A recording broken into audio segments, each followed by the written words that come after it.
chunk and the skull from your pitch shots. Probably the two most annoying things that happen to golfers is they put their ball in a good scoring position and then just lay the sod over the golf club or skull the ball across the green. And what's happening here on these shots is generally we don't understand how we create lag in a swing and how energy is transferred. So I'm going to give you a good demonstration and then a good way to learn how to feel that in your golf swing. So first and foremost, I'm going to take my training aid called the Pro here. I took the grip off it and I made it really short. And I'm going to show you a drill that if you've watched my YouTube channel, you've seen it before, but it's such an important drill because it really emphasizes how we direct force and how we exchange energy to actually create a swing. And it's equally important in the long game and the short game. But if I swing this back and then I learn how to accelerate my arms, then decelerate them at the right time, then the rope stores energy, it lags when I transition, and then it actually creates an acceleration going a little bit faster than my arms.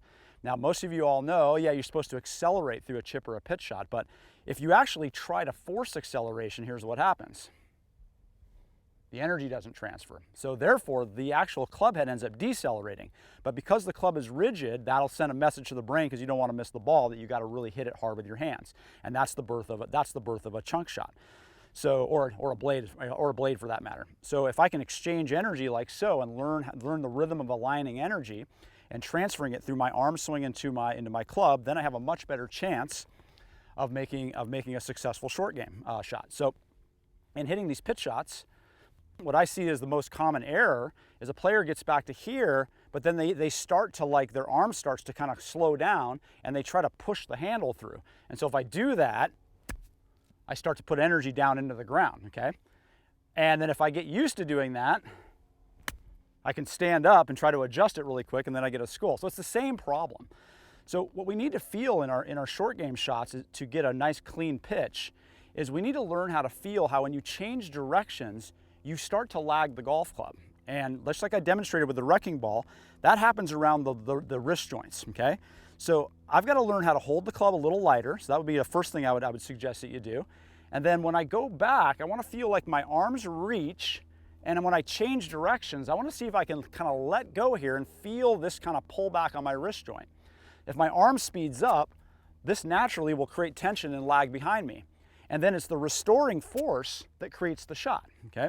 And so if I do that successfully, you'll see, easy contact. So my body starts to react to the force I create, and it helps me deliver a successful strike. And again, if I don't do that, if I get back here and then my arms kind of die, I don't have any energy. So I get in this feeling like I have to push it.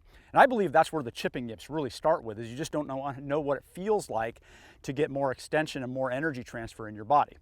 So in review, what you want to do to hit really clean pitch shots is you want to practice feeling like as the club is going back, when you change directions, try to get your arms to speed up without grabbing the club. And that creates a natural lagging force that then catches up and swings and hits the golf ball. It's really that simple. It feels a little bit out of control at first, but once you get used to it, you'll start hitting really clean pitch shots. All right, I hope you enjoyed that. Thanks for listening, and please hit that subscribe button. We'll see you next time.